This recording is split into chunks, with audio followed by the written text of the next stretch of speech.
I never knew my mother, and my dad brought me up here when I was 8 years old. And it was supposed to be just for a couple of months. And what turned out to be a couple of months ended up being a lifetime. I was terrified. I had never been away from home before.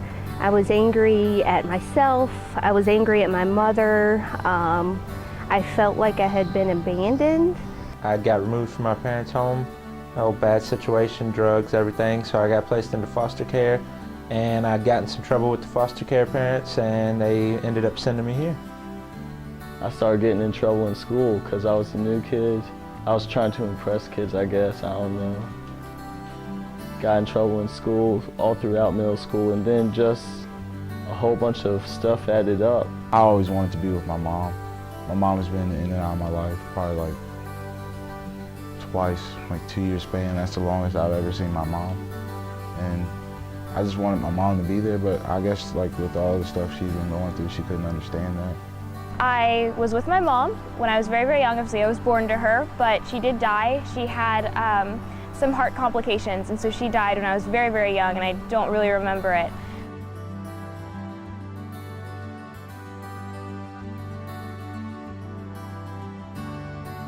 You know, there's a lot of benefits on the other side of the card that you receive growing up here. And people don't realize, you know, what an opportunity it is for a child that comes from hardly nothing. When I first got here, you would hear about me cussing the staff for doing something bad every day. But I mean, being here has changed me. It makes you a smarter person, it really does.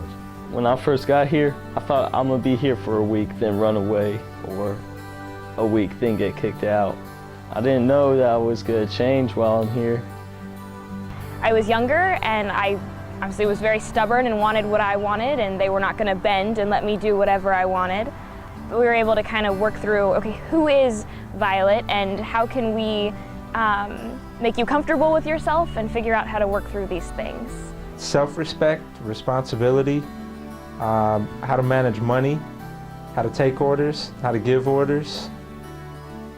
Just, I mean, it's limitless the amount of stuff I've learned between then and now. I mean, everything. I learned how to be a man. I was just kind of a shell of a person. I know that sounds kind of silly, but I don't really remember waking up until, you know, I got here and everything. You know, life was hard, and this place gave me hope.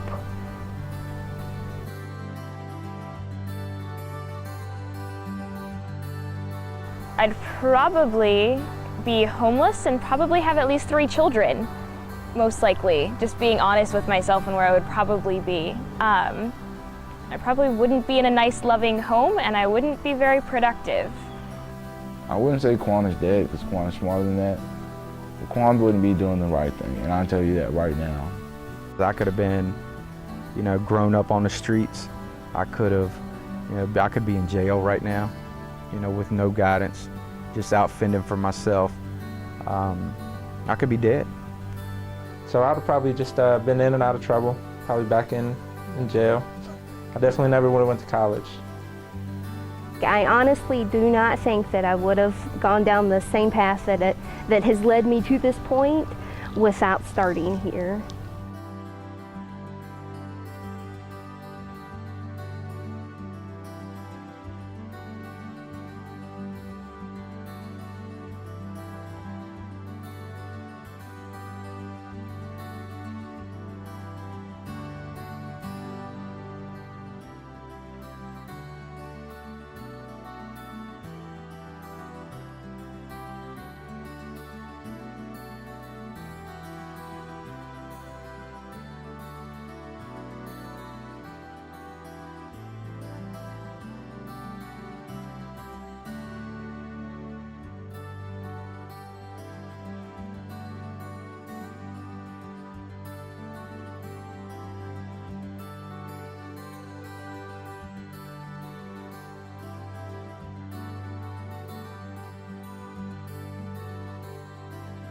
But there are a lot more people that were worse off than me. My story's, you know, it's just kind of in the middle. I honestly believe that HopeTree can, help them, but it takes a lot of help outside of HopeTree as well.